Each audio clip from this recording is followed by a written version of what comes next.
Hello, everyone. We are ScotSci, a Edinburgh-based science outreach society, and today we're bringing you our SciScreen presentation on land and water contamination with Miss Alison McKay from Leapmore LLC. The talk primarily focuses around the film Dark Waters and some of the challenges around that, and a fuller explanation of ground contamination, water contamination, and the risk and testing around that. The film is available on Amazon Prime and Netflix.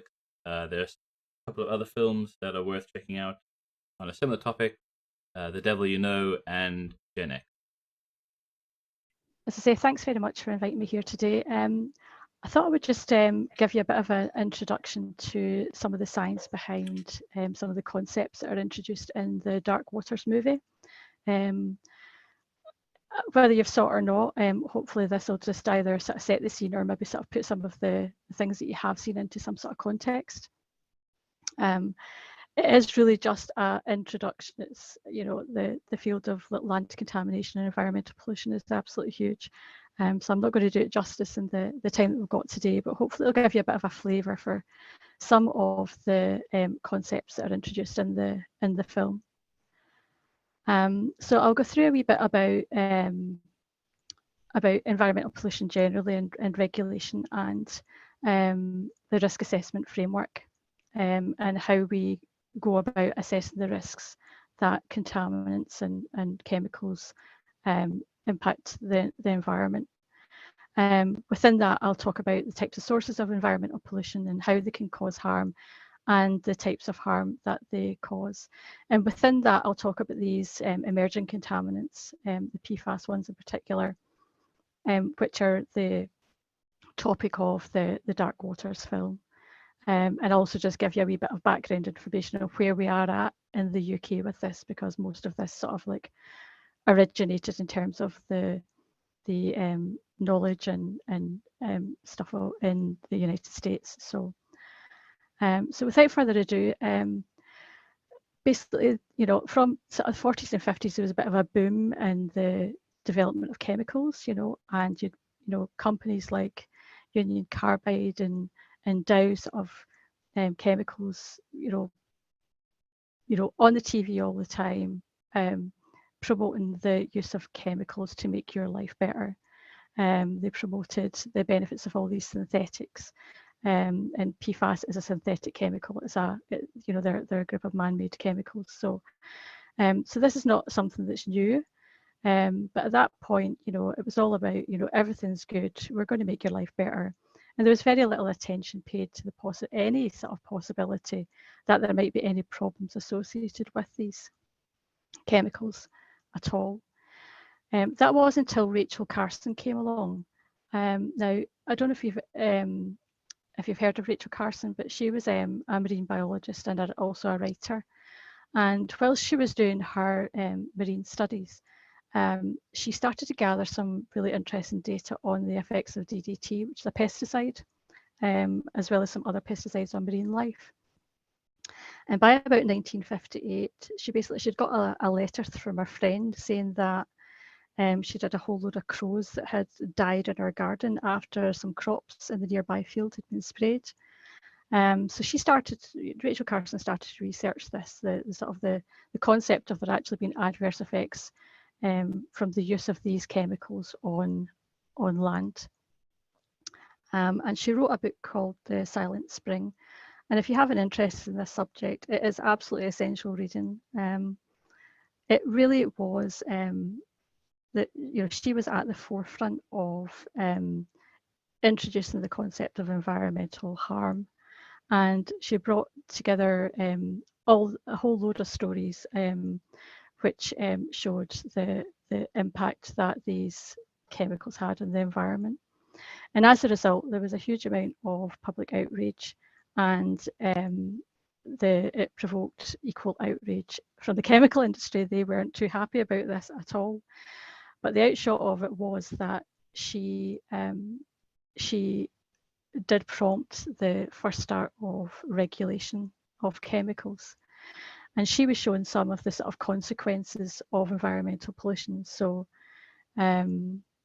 the main one being sort of risks to human health and the environment. But there's also other consequences of this types of contamination as well. It constrains what we can use our land for if it's on land. It might mean that bits of land are not suitable for any productive use without having some sort of like expensive treatment.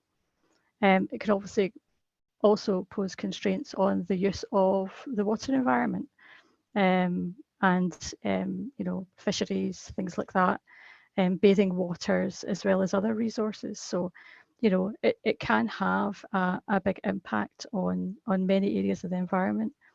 But because the Dark Waters film concentrates on the harm to human health, I'm going to concentrate on that for the rest of my talk just now. But do keep in mind that there are other harms that can be posed by these chemicals as well. So to say, in terms of environmental protection, the UK first attempted to make any sort of controls in 1863 through the Alkali Acts, and that was really sort of to try and sort of control what industries were doing. And there was a whole load of regulation that came out after Silent Spring, particularly in the States. But the first sort of main pivotal, I guess, legislation that came about in this country was the Control of Pollution Act 1974, and that was pivotal. It included provisions for integrated pollution control, for air pollution, for waste and litter, as well as contaminated land, although that didn't actually get inserted till 1995 because it was quite problematic. And there was also some control in there on genetically modified organisms. So in parallel to that, we also had a whole raft of legislation coming through the planning system, as well as the European environmental legislation, with a whole load of single issue frameworks and daughter directives, such as the Water Framework Directive and the Daughter Groundwater Directive, given a more integrated sort of system of pollution prevention and control.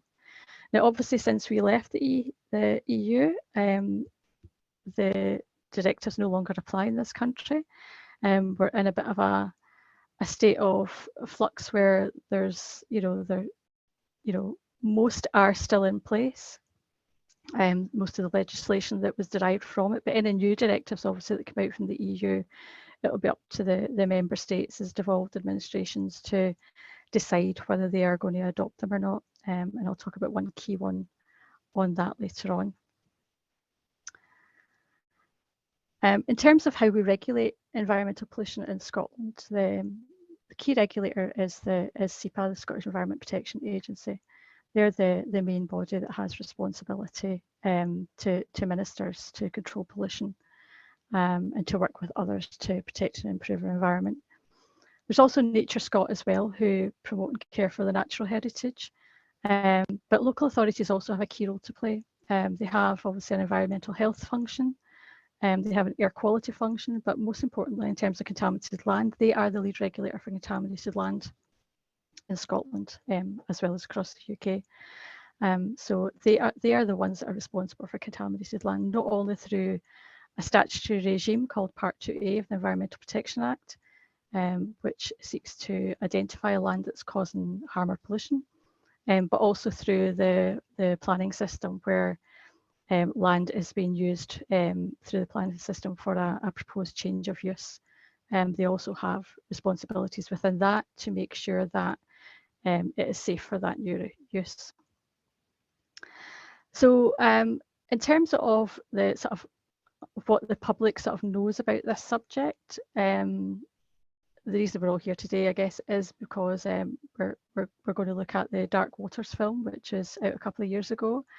But before that, Erin Brockovich was probably the sort of the first sort of big sort of blockbuster type movie, which came out that was sort of shone a spotlight on big industrial pollution that was, causing harm to people in their communities. So Erin Brockovich helped take a case against PG&E for chrome 6 contamination. It was chrome 6. It was in wastewaters or in waste sludges from the processes in the nearby works, and the chromium-6, which is carcinogenic and very mobile, very water soluble, got into the groundwater, and the groundwater was being consumed by the local communities and was causing a whole variety of adverse health effects, including cancers. So, and then we've got dark waters, which is about the case that was brought against DuPont in relation to PFOA. Talk about that obviously more. But there's been another couple. The Devil We Know is more of a documentary type thing on the same subject. It was about the same case. But that's quite a good watch as well. In terms of within that, the actual people that were the subject of the Dark Waters film are actually all sort of interviewed in that, and they give their own personal accounts. So it is a very much more personal piece. And Gen X Chemical Cocktail, I'm not sure if that is out for general release at the moment or not, or if it's still to be released this year. So these things are, they do make films. They also make the headlines in newspapers as well. Occasionally, sort of like come up and down. I'll give you a couple of sort of short cases later on, where I can show you some of the sort of cases that have come up in Scotland. So how do we actually deal with environmental pollution then? So sort of three main steps. The first step is to decide whether there is contamination there and if it's causing a problem. And this is what we call risk assessment. And that's sort of like my day job is doing risk assessments on land that might be causing contamination. The next step is, once you've decided that there is actually an unacceptable risk, a risk that that you don't want to be accepting, you need to decide what can be done about it. And that's when you then look at all your different options, what is actually feasible, both technically, financially, economically, sustainably. And that is a really important process, which, to be honest, a lot of practitioners sort of like skip by to the next step, which is actually implementing a solution. So that's remediation. And in terms of land contamination, that can be, taking soil away and dumping it in a landfill. Not good, not very sustainable. Or it could be treating the soil, or it could be treating groundwater. So that's a whole week's worth of lectures just in its own. But today, because of the film, I'm going to concentrate on the risk assessment process, because that's where a lot of these terms that are used in the film actually come out. So the way that we deal with environmental pollution and land contamination in particular is that we use a risk-based framework. The basic concept of this is that you have a source of contamination, you have a contaminant, you have someone that might be affected by the contaminant.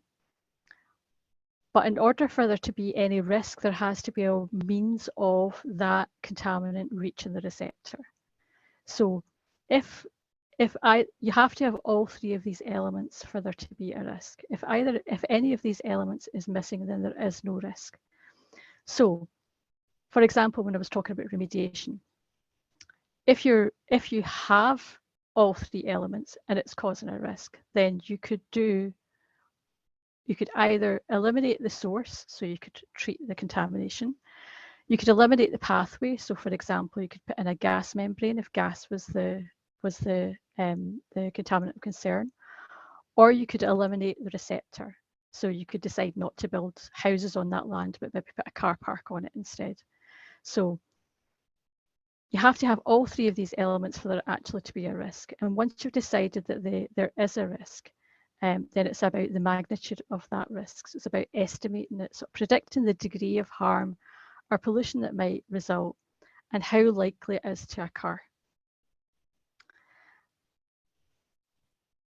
So the first step, I'm just going to go through each of these elements in turn and just talk a wee bit about them, but also sort of like dip into some of these particular elements in the Dark Waters film.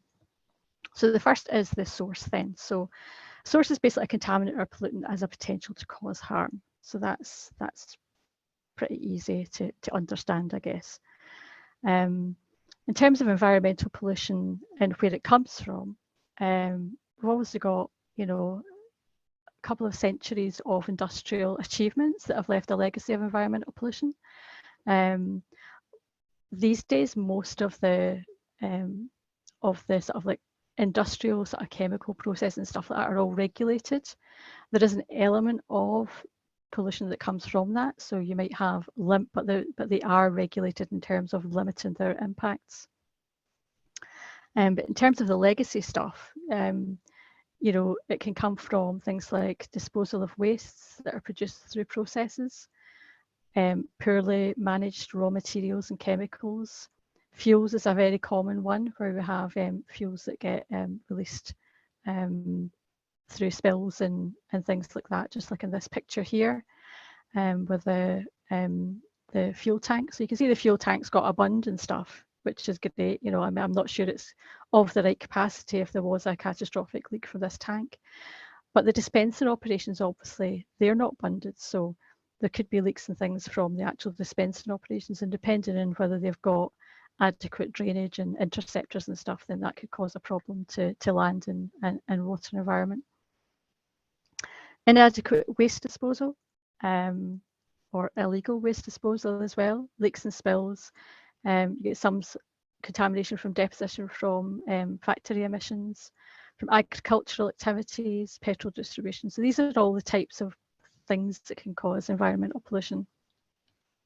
And in terms of dark waters, the sources and the contaminants there are this class of compounds called PFAS, and in particular PFOA. So it's perfluorooctanoic acid.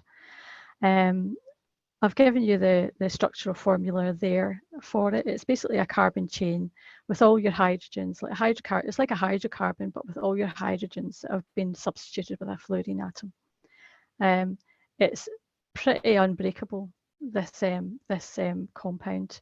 It's very, very stable, and it's, in terms of like the sources in the dark waters film, it was the landfilling of waste from the production of these chemicals, landfilling of wastes, as well as direct discharge of some of the wastewaters from the process, and some emissions to air as well. There are thousands and thousands of PFAS compounds out there. These are only the sort of the two which are most well known, and the only two that are generally regulated at the moment. In the film, you'll see this, the PFOA, also known as C8, and that's because of the 8 carbon chain. In terms of the PFAS properties, the chemistry of these compounds is really interesting. They tend to be highly mobile, especially the shorter chain ones. So they have the potential for long range transport. But they also persist on sites for extended periods of time, and they act as continuing sources. So they don't really show any real sign of environmental biodegradation, and so that's why they're often termed forever chemicals, because they're just going to hang about for a very, very long time. And unlike sort of similar compounds, maybe with chlorine atoms, like chlorinated compounds, they're not used as an energy source by microorganisms, and so in an aerobic environment, they're not going to degrade. They also bioaccumulate, which means that they can enter the food chain and they can accumulate in biological tissues, especially aquatic organisms. The longer chain ones are known to be more bioaccumulative than the shorter chain ones, so they sort of magnify up the food chain, particularly concentrated in human blood, more so than in other species which maybe have been used for sort of toxicity testing, like mice or rats. I will talk a wee bit more about their toxicity later on. In terms of where these compounds are found, sorry,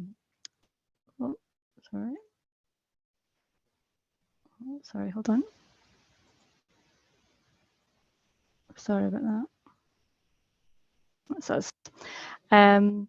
So So in terms of where these are found, they're actually found in a whole load of consumer goods, which is why it sort of like came to light, and got a lot of media attention. DuPont, who were the chemical company who were the subject of the class action that's talked about in the film, they made Teflon basically, which was made out of this PFOA. So it's present in non-stick cookware. It's also in outdoor gear, so like your Gore-Tex. Another big source is firefighting foam. That is a particularly big source, and probably one of the most relevant probably in this country, to be honest, is the firefighting foam. But it's also available in things like paints and stains and waxes and food packaging and stain-resistant carpets and furniture. So your sort of Scotchgard and stuff. So you can see that it's pretty much everywhere. And it was first produced by 3M for use by DuPont in sort of like the mid-1940s. So it has been around for a very long time. In terms of the industrial point sources of it, it could therefore be found in any of these types of industries. So anywhere where you've got these industries that have occurred in the past, then you could find these chemicals on the land. And the way that we would find out whether they're there or not would be to try and do some hazard characterization by doing site investigations and sampling. And the more data you've got, the better. So this is just a sort of like picture just showing you the types of things that we would do on a daily basis as sort of contaminated land professionals, where we would go out to sites and we would basically take samples using a variety of methods, and then we would submit them for analysis in the laboratory.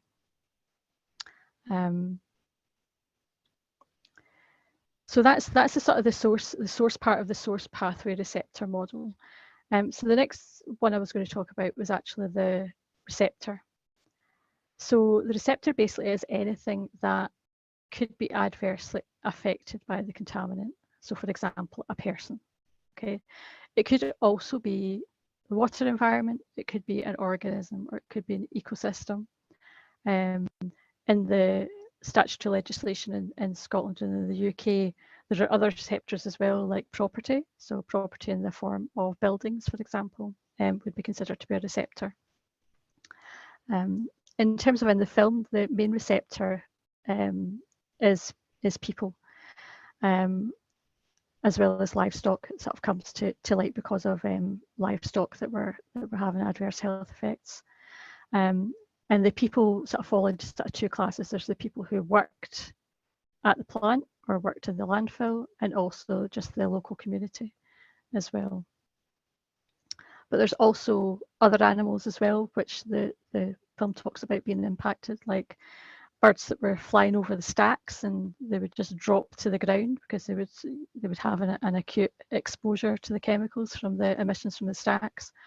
There's water courses as well, and that ends up being like a principal pathway for the impact on some of the other receptors, as well as drinking water resources. So that takes us on to pathways then. So that's basically the route by which the receptor is or could be affected by the contaminant.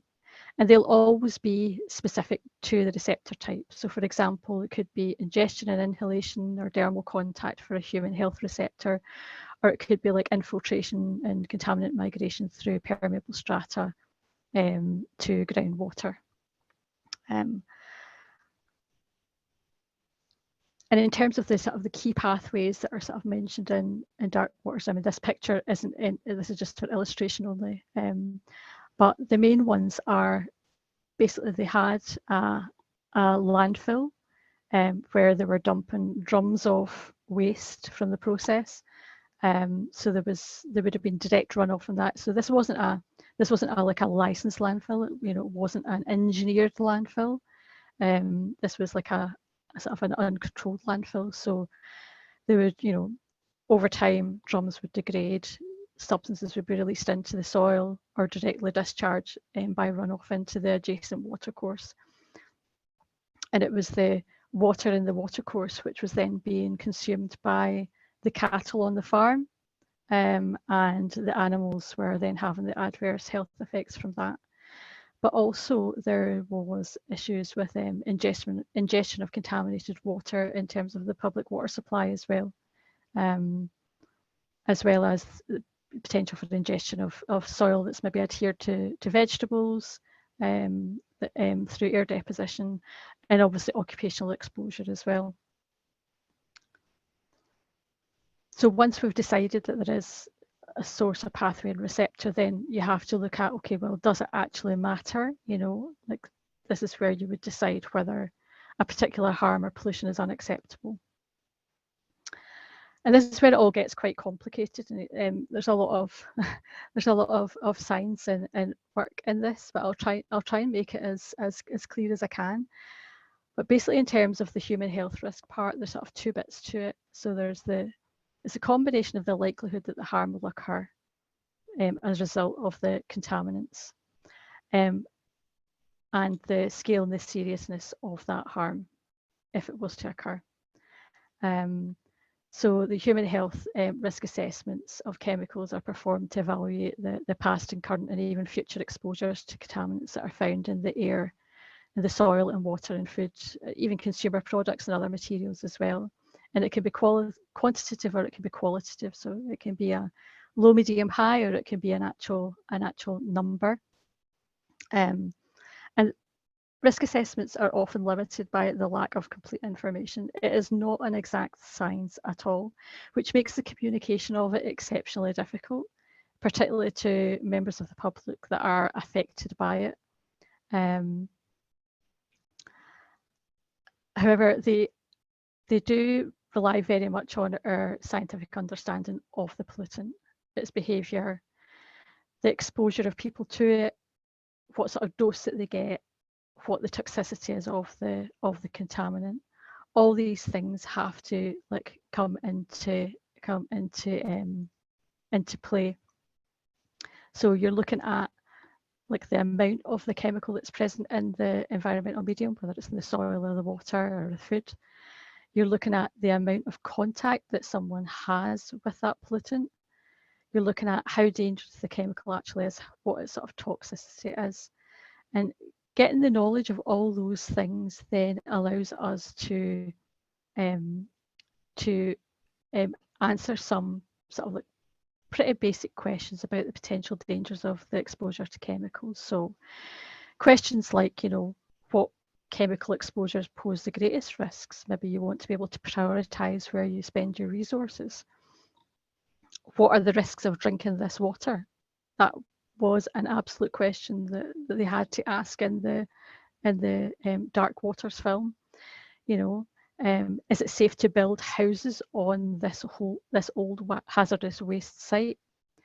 All these types of questions are what the risk assessment is designed to try and answer. In terms of what would affect how you were exposed to chemicals and what your vulnerability might be to it, again, there's lots and lots of elements to this. So things like your body weight, so and skin surface area, if you have if it is a contaminant which affects you via the dermal pathway, so via skin contact, then obviously if you have a larger skin surface area, like as an adult, then you're maybe going to get more exposure that way. But also body weight as well, in terms of the receptor characteristics for children versus adults, ingestion and inhalation rates as well. In terms of the types of dose that you're getting, it's usually expressed in terms of body weight. So because there are the different physiologies between children and adults. And some receptor characteristics are also specific to gender as well. So all these things get taken into account when we're doing risk assessments for land contamination. We choose the most critical receptor, so the one which would be most vulnerable to the contamination when we're doing our risk assessments. It's got to be one of the, it's got to be a receptor that's present. You're not going to say, well, for an occupational setting, where you've got like a factory, you're not looking at human health risk for children in that setting. But certainly in a school, your exposure characteristics is going to be very different, and the receptor that you're looking at there is going to be very different. Other things that affect your exposure, obviously, the route of exposure, whether it's through ingestion of like food or ingestion of soil attached to food, ingestion of drinking water, whether the contaminant's been inhaled or whether it's been contact with the skin, how long you're exposed to the contaminant. So, there's going to be different durations of exposure depending on, whether the contamination is at your workplace or whether it's at your home, in your garden, or whether it's in the local park. So when we're doing risk assessments, we look at things like, how long would a normal in inverted commas, an average person spend, in a park next to their house, and we work out all the numbers and put those into the algorithms when we're doing all our calculations. And the other thing that's really important is actually the behaviour of the chemical itself in terms of its physical and chemical properties and how it acts and reacts and interacts with soil and water conditions, because that can play a big part on whether it's actually available in terms of if you do ingest soil with that contaminant, is it actually going to leave the soil and enter your bloodstream, or is it going to stay attached to the soil? So that's another thing we would take into consideration. In terms of the routes of exposure that are in the film, the main one which brought everything to light was the ingestion of contaminated surface water, so like a stream. The cattle were drinking out of a stream and started to get unwell from that. Later on, it came to light that there was the ingestion of drinking water supplies, the contaminated drinking water supply, and also the occupational exposure of the people that were working there on the site and in the landfill itself. And in terms of the types of effects then that you would have, so that's the exposure part of it. So that's how it get into you. What it does when it gets there, again, is also quite complicated. There's two main types of health effects. There's chronic and there's acute health effects. So acute health effects are the things that are observed immediately as soon after the exposure. So it would maybe be a large exposure, and it would usually be quite brief. In terms of a contaminated land type scenario, they are very rare. The more common by far is chronic health effects. So this is where you have long-term sort of exposure to a substance, not necessarily at high levels, but it might be that the substance accumulates over time in your system, and so as to and if it's not being eliminated, then you're getting more and more and more of it the more that you're exposed to it. And as I said, the first effects that were identified in the film were on the cattle, where they were seeing things like black teeth and birth defects and weight loss and neurological impacts and tumours and death. And the guy who sort of brought the whole case to Rob Bullock, who was the solicitor who took the class action in the end, he had lost basically his whole herd of cattle. He knew exactly what it was. He was doing his own postmortems on his cattle. He was saying, this is not right.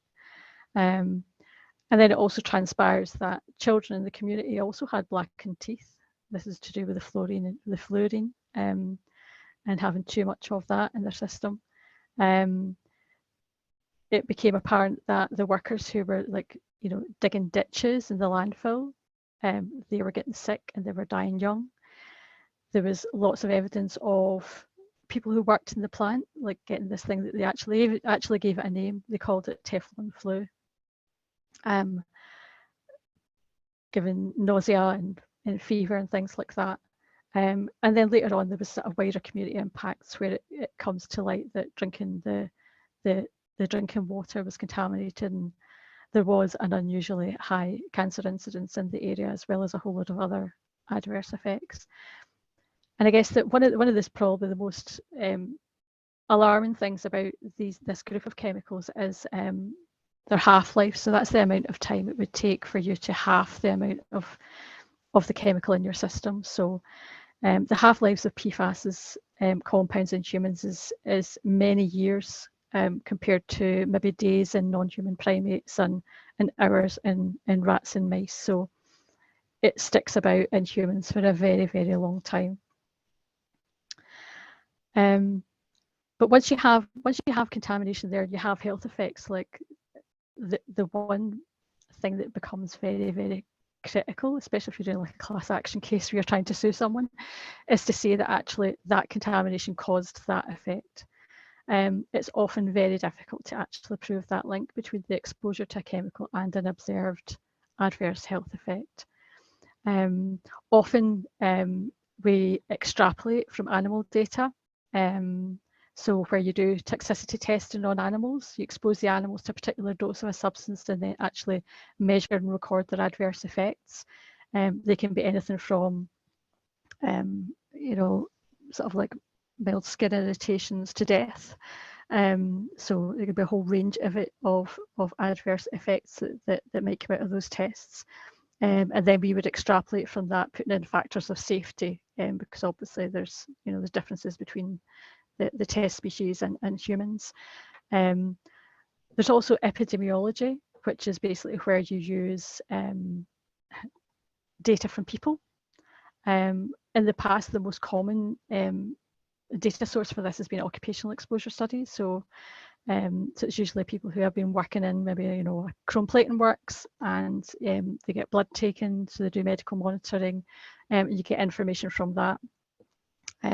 It's very difficult to try and persuade, to actually get a randomized group of people to do medical monitoring.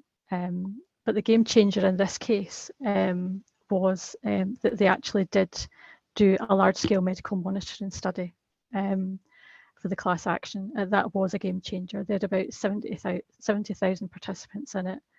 And I think it's probably still to date one of the biggest ever large-scale epidemiological studies. And the result of that was that they did find causal links to 6 categories of harm, including some cancers. They're all listed there. But it took 7 years, and it was a lot of money to get there. I think it's probably the sort of 100 odd million to get there. So it wasn't an easy job at all. And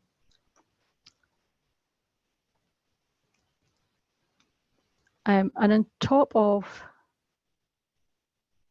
that, there's been some other class actions in the States. There's also been some others around the world as well. In Australia, for example, there's a couple of towns next to air bases using PFAS and firefighting foam, and they've been warned not to drink their tap water. And in Italy, the industry is thought to have exposed 350,000 people to toxic contaminants. So there's also been some separate studies with much wider ranging potential adverse effects from PFAS as well. It is estimated that almost everyone in the world now has PFAS in their blood. I think the estimates were about 99% of everyone on this earth, or every species or animal on this earth, would have PFAS in their blood. Bear in mind, this is a man-made chemical. The only place it could have come from is from its use by man. In terms of class actions in the UK, I'm not sure what the situation is in England, but in Scotland, until recently, there wasn't an equivalent to class action in Scotland. That changed on the 31st of July, I think last year, I think it was. There was new legislation that came out. It's called the Civil Litigation Expenses and Group Proceedings Scotland Act 2018. And it basically enables groups of 2 or more people to raise proceedings together in a single action in the Court of Session. And in Scotland, it's called a group proceedings rather than a class action. And the principal aims of the new rules was to make it easier to bring claims together that couldn't economically be brought by individuals. So I'm not aware of any having been brought yet. I could be wrong, but that's obviously still in its infancy in this country. So we wait with bated breath to see if anything comes of that. In terms of one of the other things I just wanted to touch on was the use of sort of evaluation criteria to assess risk. So often we would use things like direct intakes through pathways such as ingestion and inhalation to come up with basically a number which we would say would be safe based on some of this toxicology I was talking about, based on animal studies or epidemiological studies on what caused harm. So something at some point below that would not be harmful. So you set that as your sort of like your assessment criteria. Another direct way of doing it would be through things like drinking water standards. So again, to come up with a drinking water standard, they make standard assumptions about the amount of water that you would drink in a day, you know, what the receptor is going to look like in terms of whether they're male or female, whether they've got, you know, it's usually a 70 kilogram body weight person drinking 2 litres of water a day or whatever. And they then use that to work out what a safe level would be so that it wasn't at a level which would cause a dose which would cause an adverse health effect. And in the film, you'll see that DuPont originally, because the PFOA wasn't a regulated hazardous substance, then DuPont came up with their own criteria for what they considered to be safe. So they said their safe level in drinking water was 1 ppb. So that's 1 microgram per litre, which during the court proceedings, they actually later increased to 150 ppb, which happened to be above the water, the water concentrations that we're finding in the community, or sorry, below the water concentrations that we're finding, above the water concentrations we're finding in the community conveniently. By 2016, the US EPA put limits on PFOA and PFOS together of 70 ppt, so that's 70 nanograms per litre. That is a very, very small number. It's a very, very small number. So if you picture a swimming pool full of 1 trillion ping pong balls, and now picture 70 of them painted yellow and the rest of them painted white, that's 70 ppt. This is a minute number. Now, this causes major problems in terms of trying to analyse for these substances, which is another story. But some states in America have actually went even further than that and have come up with even lower limits. In terms of here, the revised drinking water directive in the EU was adopted last December, I think it was, and they came up with a maximum acceptable level of 100 nanograms per litre. So that's around the same sort of number as in the US, but that was for the sum of 20 PFAS compounds of concern, and a 50 nanogram per litre limit for PFAS total.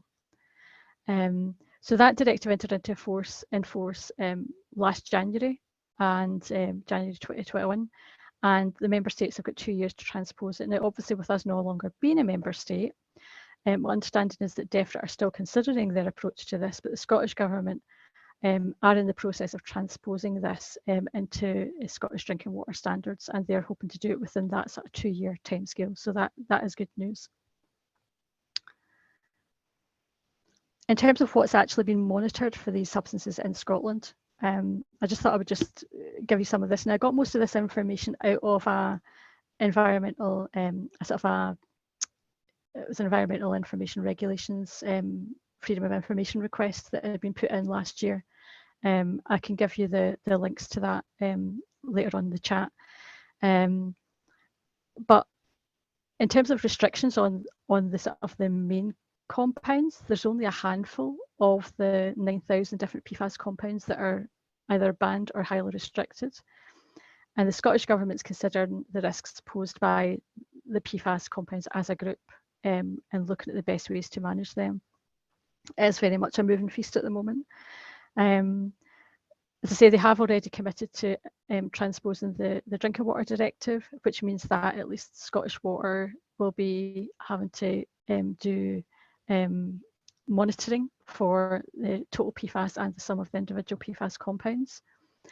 Apparently some preliminary monitoring has been undertaken in preparation for this, and show that it doesn't indicate that PFAS is a significant issue in Scottish drinking water. So that's good news. But as I said before, it's also in these substances are also in other consumer products like food packaging. So Food Standards Agency is also considering this issue.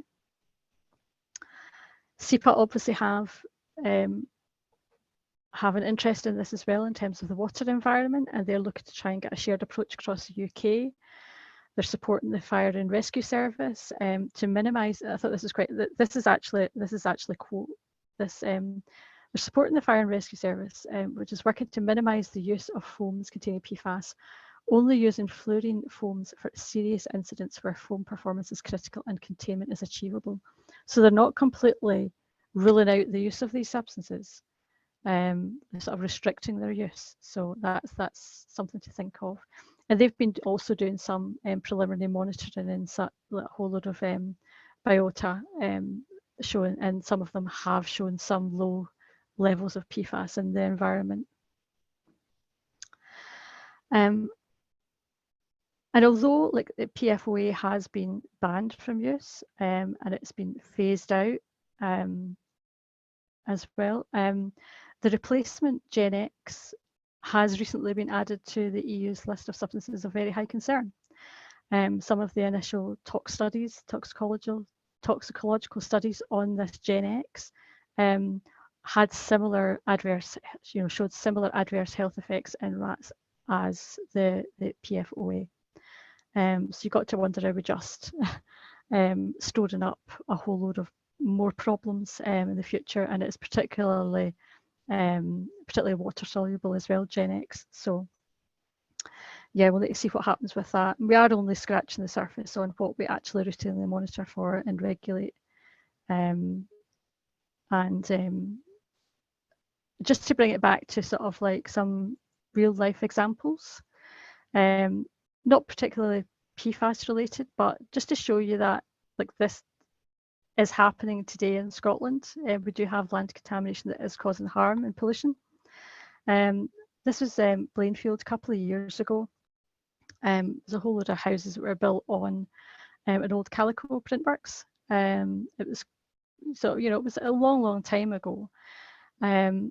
Developers built the properties in the 1950s and there was no contamination recorded, but when the local authority were undertaking their duties under Part 2 of the Environmental Protection Act, they found that there was unacceptable levels of arsenic and lead, and therefore they undertook to go in and actually remediate all the gardens for all the houses on that estate. Another one, this was quite a few years ago now actually. This came about, someone in Renfrew decided they were going to have a conservatory and they were trying to put in the excavations for the foundations of the conservatory and found all this tarry residue. That then prompted the local authority to go and have a look, funny that. And they found that 4 of the residences had this in them. So that was not so good. So that was something that really should have been picked up through the planning regime, before the houses were built. That should never have happened. There shouldn't have been a big old gas holder sitting underneath someone's houses. So I think 4 residences had to actually be completely demolished and rebuilt on that one. And then this is more recently that this came to light just a couple of years ago. 64 homes in a couple of roads in Gorebridge near Edinburgh were demolished because they found dangerous levels of carbon dioxide from mine workings. And the houses were built between 2007 and 2009 without gas membranes. So it was a brand new estate basically that had to be completely demolished. So hopefully that's given you a bit of a taste and not scared you too much about land contamination. I guess if it wasn't the dark waters when we were doing something else, then I would probably do more of the sort of the good news stuff about how you can actually remediate land and make it suitable for use. And it's much better to build on brownfield land than in greenfield land. But hopefully it's given you a bit of a taste. And so if you go away and you actually watch the film now, you'll have a bit of an appreciation for some of these things that they had to tackle and appreciate for why it took so long for them to get from the start of the story to the end. So I'm not sure if we're probably got some bit of time for questions. I think maybe not very long because I've went on quite a bit, but that's we've got time for some questions. me. Yeah. But yeah, thank you very much. Let's get the list back. Yeah, thank you very much for your talk, Alison. That was like quite a comprehensive talk. That was well to sort of taken in there, and yeah, thanks for covering. You covered quite a lot, so thank you very much for that. Yeah, people will probably just be stunned now. Yeah, no, you kind of hear it on the news like every now and then, like it sort of pops up every like I don't know a few months, and then it kind of sort of disappears, and you never think about it again, and you're like, uh-oh. So the film Dark Waters, I believe. Let me just do a quick check. I believe it's currently available on Netflix to view. Yep, and I think it's also rentable on Amazon Prime Video if that's your other option. So we have a look at the questions for Q&A. I'll just post a quick brief in that chat that if you want to keep track of Scott's Guide's future events, I'll put all the details in the chat for like different things you can follow. Hopefully this all works. That's just different places to keep track of us and keep posting on what we're doing in the future. If we ever do have, you might even have like a part two, like a more optimistic version of to follow on from Dark Waters, where you can do all your mitigation talk if you fancy. So we'll go through Q&A. So how did you get interested in this sort of field? Because I think you've been working in it for some time. Like, how did you get involved in sort of all this contaminated land and water sort of like consultation work? I fell into actually. I was doing some postgraduate research in forensic toxicology actually, looking at looking at drugs in greyhounds' urine at the forensic toxicology at Glasgow Uni. So I basically learned my trade in doing analytical chemistry, and then decided to leave there. And the analytical chemistry job that I got happened to be in an environmental lab. So that's basically how I got into the environmental field, and from there I went into consultancy. So I'm a chemist by trade and get into consultancy from there. But I've also spent some time as a regulator as well. So at the start of the legislation, the statutory regime for contaminated land, I was one of sort of 4 or 3 contaminated land specialists at SEPA, who basically sort of like implemented all SEPA systems for looking at land contamination. I've also worked on some big sites like the ROF Bishopton, sort of went through all the pain of trying to get the outline planning permission for that site. So it's a former explosives factory with lots of issues, and it's 1,000 hectares, so it's huge. But yeah, so I sort of I fell into it, but I guess I like the mixture of sort of chemistry and environment and development and people, and how that all sort of like mixes together. And I think probably as my career's progressed, I've probably sort of like thought more about the people part, to be honest, rather than the science. So you know, I was involved in for example, the vacant derelict land task force, where we sort of like we're trying to push government basically to invest in brownfield development. We've got all these big parcels of land sitting about, particularly in cities, that are vacant derelict and have been for maybe 20 years. They're eyesores, they cause whole other problems, they cause harms to people, they cause harms to the environment. And you know, something needs to be done to reduce the amount of brownfield land that's sitting there, and you know, keep people from building on greenfield when there's brownfield land available. So yeah. Awesome. How do you kind of find that kind of work? I mean, like as in like on a day-to-day, like do you find it like quite interesting? Is it like, I don't know, stressful? Because I guess you're kind of working around like sort of your sort of personal responsibilities, like the companies that are trying to like build all these like new developments and whatever, and then also like I guess whatever sort of regulatory sort of frameworks that are there. Yeah. I mean, I've got to be honest, I try and stay away from working with like house builders and developers and Yeah, things like that, because they yes, they want their houses to be safe and all the rest of it, but they want it done as cheap as yeah, as you can, and it usually frustrates that they're not willing to put in the sort of the, because most of the work I do is in the risk assessment side rather than the sort of remediation side. So, yeah, you know, trying to persuade them to actually invest in that bit, and you could actually get a much better answer. You know, yeah, it is hugely frustrating. So I prefer to sort of like support clients that actually want to do a good job, and they, you know, yeah, they're informed. You know, yeah. That's awesome. um, Yeah, but yeah. cool. So like just to go back a bit like sort of earlier in the talk where you were going through like the different like levels of sort of responsibility, like down to like the local authority. So there are some like legislation around like levels of contaminants in water and stuff. Do you think there's like enough like legislation around this? Is from a chat question from Ruth Mayer. Do you think there's like enough checks? Like, should we be doing more regular checks on like water supply? Like, I don't know if what the current situation is. Like the water boards or water companies actually check or test I mean, regularly for contaminants. I think in terms of our drinking water, Yeah, you know, it's obviously it's well checked, but I guess the issue is you only find what you look for. yeah, You know, so if you don't, you know, if you put in your schedule to the lab saying I want you to look for X, Y, and Z, they'll only look for X, Y, and Z. If it's A, B, and C that you're actually needing to know about, or that yeah, are actually causing the harm, then you'll never know about it. So that's why it's important, for example, that the Scottish Government are putting these PFAS into our drinking water standards, so that then there's a requirement on the regulators to test for it. cool. Because this is not cheap test, as you said, you know, as I said before, the levels are so low.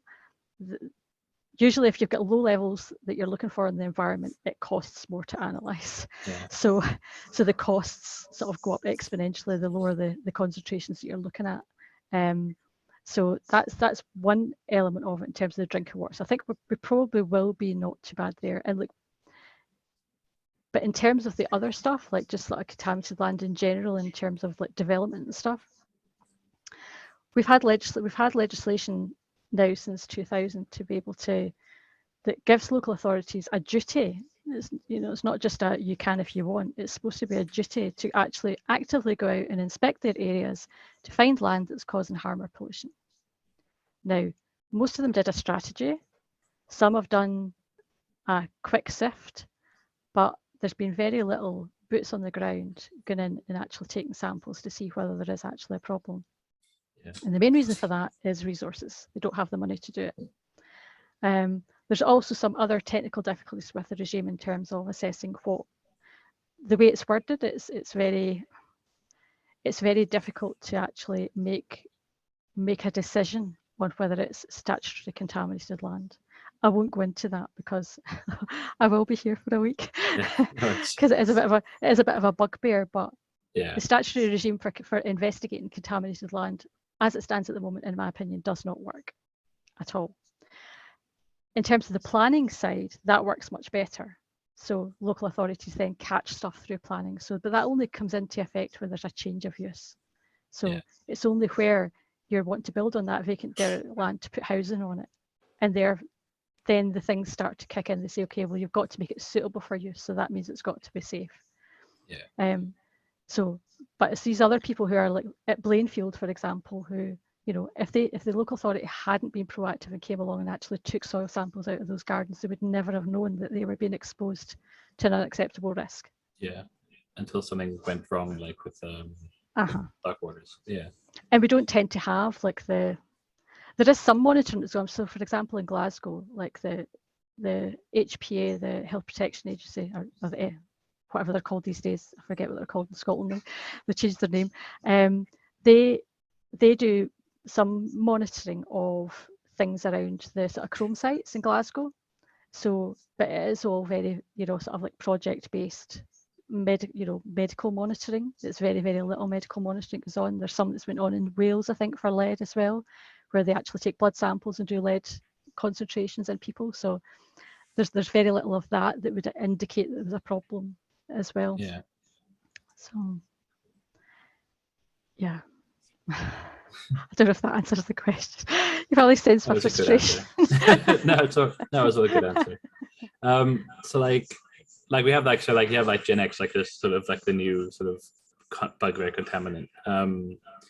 Like how do you normally come across these? Like, is it sort of like someone like flags it as like potentially dangerous? Like, are there other like potential emerging contaminants out there as well that are sort of being studied at the moment? Well, we do, yeah. I mean, there is a lot of regulation on chemicals that are being used for like industry or for production or for commercial use. So there's a lot of regulation on that through the REACH regulations. I'm not an expert on that, that's a whole other field, but that was EU, but there is a UK version, which is broadly sort of like similar, it's like parallels that. So that's where, like, if you as a chemical company were wanting to use a new chemical in a commercial product, you would have to go through the process of submitting all your data on toxicology. So that would be submitting all your toxicological tests that you've done on animals or epidemiological studies or whatever. That whole package would have to go in to them to sort of control their use and to give them hazard classifications and stuff like that. I guess it's all the uncontrolled use that's happened in the past. Yeah. It's the breakdown products, it's the daughter products. All these things are all pretty much unknown unless you actually go looking for them.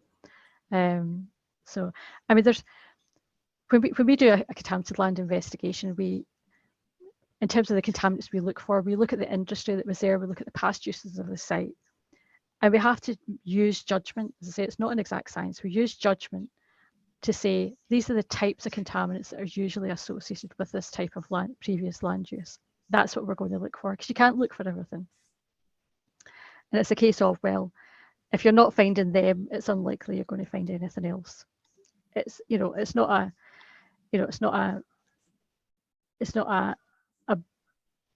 a foolproof system, but it's the best that we've got, because we can't look for, the 88,000 chemicals that are potentially in existence. But that's the way we would go about it, as we would look at previous use. So for example, that Calico works, the dye works in Blainfield, they would have been looking for heavy metals because they would have been used as part of the process. They would have expected, if there was any contamination there, that the contaminant would have been arsenic and lead. They would have expected that, so that's what you go looking for.